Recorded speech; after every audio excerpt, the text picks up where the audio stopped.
بسم اللہ الرحمن الرحیم۔ اب دیکھو، یا تو پہلے سے 100% اسلام کو سب گھر میں فالو کر رہے ہوں، پھر اگر کوئی اسلام کے خلاف چلے نا تو سختی کریں۔ جیسے میں لوگوں سے کہتا ہوں، بیوی اگر آپ کی پہلے سے پردہ کرتی تھی، اسی بیس پہ آپ نے شادی کی، بعد میں پردہ اتار دیا، تو آپ سختی، آپ کا حق ہے کہ بھائی ہم نے تو تم سے نکاح اس بیس پہ کیا تھا کہ تم پردہ کرو گی، اور پہلے سے تم پردے دار تھی، تمہارا خاندان ایسا تھا، تم نمازی تھی، تم پرہیزگار تھی، ہم نے اسی بیس پہ آپ سے نکاح کیا، اب آپ نے پردہ اتار دیا ہے تو پھر میٹر گھومنا سمجھ میں آتا ہے نا۔ لیکن پہلے سے پردہ نہیں کر رہی، وہ آپ کو پتہ ہے لبرل خاتون ہے، خاندان بھی سارا لبرل ہے، موویز بھی دیکھتے ہیں اور یہ سب لائف کو انجوائے کرتے ہیں، شادیوں میں بھی جاتے ہیں، مس گیدرنگ بھی ہوتی ہے، آپ نے سب کچھ سوچتے سمجھتے ہوئے لٹو ایسے ہوئے تھے، آپ نے شادی کر لی۔ اب شادی کے بعد آپ کے لگ گئے تبلیغ میں 4 مہینے، اس کے بعد اب آپ کو یہ بے پردہ عورت ہے، میری غیرت کے خلاف ہے کہ تم میرے دوستوں کے ساتھ جا کے ایسے مل رہی ہو، تو بھائی غیرت کے خلاف تھا تو وہ کہے گی نا پھر شادی کیوں کی آپ نے۔ اب یہاں پر جو بات آپ کی 100% درست ہے، یقیناً غیرت بھی آنی چاہیے جو آ رہی ہے، لیکن اب آپ اس پہ اس بیس پہ ڈنڈا نہیں چلا سکتے، صحیح ہے نا۔ سختی کریں گے تو وہ بجائے دین کی طرف آنے کے دین سے دور ہوگی، بولے گی بھائی یہ کیا بات ہے، بھائی یہ تو گویا ہمارا جو ایگریمنٹ ہوا تھا اس کے خلاف ہے، یہ ایک قسم کا ایگریمنٹ ہی تھا نا، صراحتاً نہیں تھا، دلالتاً تھا۔ اب آپ سوائے محبت اور امن شانتی کے علاوہ آپ کے پاس کوئی آپشن نہیں ہے۔ محبت سے سمجھاتے رہیں، چھوڑ دیں ٹھیک ہے، نہیں تو سمجھانا بھی چھوڑ دیں۔ بعض لوگ زج کرتے ہیں، بار بار ایک ہی بات کو ریپیٹ کر کے وہ پھر جب ایک ہی بات کو بار بار ریپیٹ کریں تو بات صحیح بھی ہوتی ہے تو آدمی کو غصہ آ جاتا ہے۔ بھائی ایک آدمی کو ایک دفعہ آپ نے سمجھا دی، بھائی نماز پڑھا کرو، کہہ کہ شکریہ آپ بہت اچھے مبلغ ہیں، دعا کریں، پھر آپ کہہ رہے ہیں بھائی ابھی بولا ہے نا میں نے نماز پڑھا کرو۔ اب آپ اس کے ایمان سے کھیل رہے ہیں، آپ پورے خاندان میں ایک بچہ نیک بن گیا، تو اب وہ ٹیلی ویژن اور موویز پہ فتوے جھاڑنا نہ شروع کرے، وہ کہے بھائی میں بن گیا ہوں، میرے معاشرے نے مجھے بس برداشت کر لیا نا، یہ بھی ان کا ایسا۔ تبھی میں کہتا ہوں غیر مسلم جب تک میرے سفر نہیں تھے نا، بہت سی چیزوں کا تجربہ نہیں تھا۔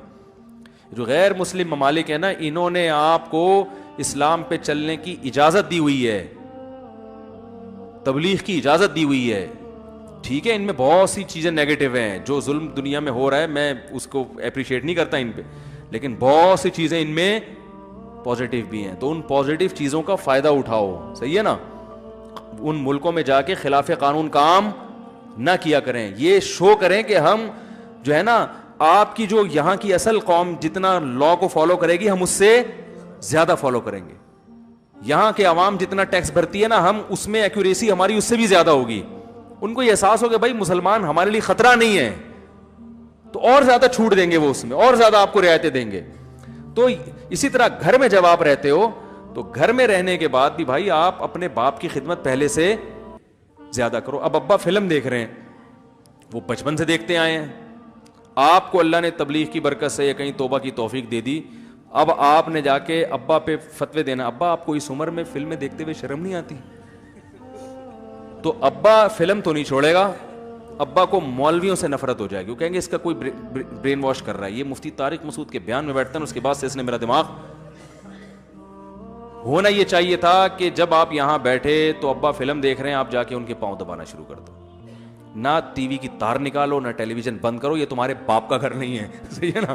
ابا بولے گا نا، یعنی باپ سے مراد یہ تمہارا ایسا گھر نہیں ہے، تو تمہارے باپ کا گھر، تو ویسے بھی جب تمہارے باپ کا گھر ہے تمہارا تھوڑی ہے، تو چلے گی کس کی؟ اس میں باپ کی چلے گی نا۔ تو آپ جا کے پاؤں دباتے، ابا کہتے یار کیا ہو گیا بچے میں، بڑی تبدیلی ہے، پہلے تو بات نہیں کرتا تھا، تو جی وہ مفتی صاحب کے بیان میں بیٹھ رہے ہیں۔ ابا کہتے یار دوسرے کو بھی لے جاؤ۔ پھر ایک دن ابا خود بھی آتے نا، کیا خیال ہے؟ تو ماں کی خدمت پہلے سے زیادہ کر لیں، بہنوں سے تمیز سے بات کر لو۔ اب وہ پہلے سے لبرل ہیں بہنیں، پہلے سے دوپٹہ نہیں لیتی، پہلے سے جینز پہنتی ہیں، وہ پہلے سے ہیں۔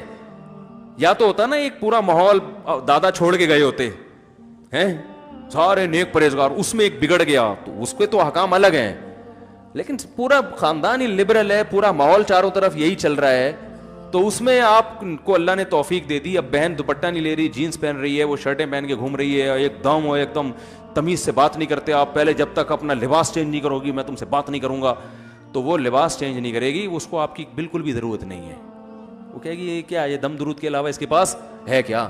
ٹھیک ہے نا۔ یہ دعائیں دے گا اور دم درود کرے گا. اب دعاؤں کا اثر تو بہت ہوتا ہے لیکن نظر تھوڑی آتا ہے وہ.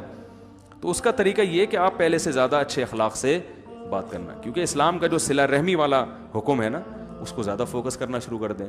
اس کو خود ہی احساس ہوگا کہ بھائی دیکھو پہلے کچھ اور معاملہ تھا, اب معاملہ یہ ثابت کرنا پڑے گا کہ میں آپ کا خیر خواہ ہوں, مجھے آپ سے واقعی محبت ہے.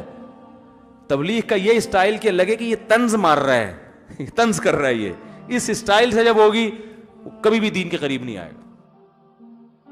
خواتین یہ کہتی ہیں ہم اتنے بچے پیدا کریں گے نا تو ہمیں شرم آئے گی, لوگ کہیں گے تمہارے بچے, توبہ توبہ, شیم شیم شیم. تو دیکھو یہ جو آپ کا حسن و جمال ہے نا تھوڑے دن کا ہے, ماں بننے کی جو نعمت ہے نا, یہ سوچ کے اس سے پیچھے نہ ہٹو کہ لوگ مجھے کہیں گے اتنے بچوں کی ماں. جو آپ کی حسن و جمال ہے تھوڑے دن میں ویسے ہی مارکیٹ سے شارٹ ہونے والا ہے, سمجھ رہی ہو؟ خواتین کو کہہ رہا ہوں یہ ویسے ہی شارٹ ہونے والا ہے, یہ تھوڑے دن کا ڈسٹیمپر ہے. عورت پہ بڑھاپا مرد کی نسبت بہت جلدی آ جاتا ہے, بہت جلدی آتا ہے. تو آپ کو تو جلدی اپنا خاندان چاہیے کہ جیسے ہی میں 40-45 سال کی ہوں تو ایک خاندان ہو, ایک بیٹے ہوں پالنے والے, فخر کروں میں ان پہ. اور ویسے بھی جب قدرتی لائف ہوتی ہے نا تو بڑھاپا ویسے بھی دیر سے آتا ہے. جب نیچرل لائف سے ہٹیں گے تو بڑھاپا جلدی آئے گا. عورت کے لیے ولادت کے عمل سے گزرنا یہ نیچرل ہے یا نہیں ہے؟ تو یہ کیسے ممکن ایک چیز نیچر کا حصہ ہو اور وہ صحت کے لیے نقصان دہ ہو؟ یہ خدا کی قسم کسی کی یہ عقل میں آنے والی باتیں نہیں ہیں, یہ صرف گنتیاں سکھائی گئی ہیں الٹی الٹی, سمجھ رہے ہو؟ تو اس لیے وہ عورتیں دیر تک جوان بھی رہتی ہیں, عمر بھی لمبی ہوتی ہے, جن کی اولادیں زیادہ ہوتی ہیں. جو بچے روکتی ہیں وہ بڈھی بھی جلدی ہوتی ہیں اور بیماریوں کا بھی شکار ہوتی ہیں, حسن و جمال بھی ان کا ختم ہوتا ہے. تو یہ میڈیکل سائنس کے حوالوں کے ساتھ یہ چیزیں میرے پاس موجود ہیں. اور ویسے بھی یہ تو کھوپڑی میں آنے والی چیزیں ہیں نا, یہ تو نیچر سے تھوڑی کوئی بغاوت کر سکتا ہے. تو یہ اولاد آپ کے بھی کام آئے گی, آپ بھی بڑھاپا اچھا گزرے گا. اور بڑھاپے کا ٹائم بھی کوئی کم نہیں ہوتا. 20 سال تقریباً جوانی اور لڑکپن کے ہوتے ہیں, بچپنے کے.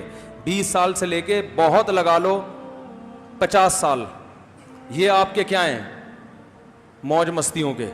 50 سال کے بعد بڑھاپا, اور وہ کب تک چلتا ہے؟ 70 سال تک چلتا ہے نا. اور اگر صحت اچھی ہو تو 80. 30 سال آپ نے نکالنے ہیں آخر, اور اس وقت آپ کو ضرورت زیادہ ہے. 30 سال اگر آپ کی اولاد ہول سیل کے حساب سے ہوگی تو بڑا اچھا ٹائم گزرے گا, نہیں ہوگی تو اچھا ٹائم نہیں گزرے گا, کیونکہ اس میں یہ پیسہ بھی آپ کے کام نہیں آئے گا. کیونکہ نہ مٹھائی کھا سکو گے شوگر کی وجہ سے, ایئر کنڈیشن میں زیادہ رہو گے تو ہڈیوں میں درد ہونا شروع ہو جائے گا, ٹھیک ہے نا. ڈرائیونگ کرتے ہوئے ہاتھ کانپیں گے, لانگ ڈرائیو نہیں کر سکتا, وہ کسی اور سے گاڑی, وہ جو گھومنے پھرنے کی عیاشی وہ سب آہستہ آہستہ ختم. تو اس وقت صرف ایک اولاد ہی ہوتی ہے جو انسان کو راحت دیتی ہے. تو اس زندگی کے لیے کچھ نہیں سوچ رہے. لا الہ الا اللہ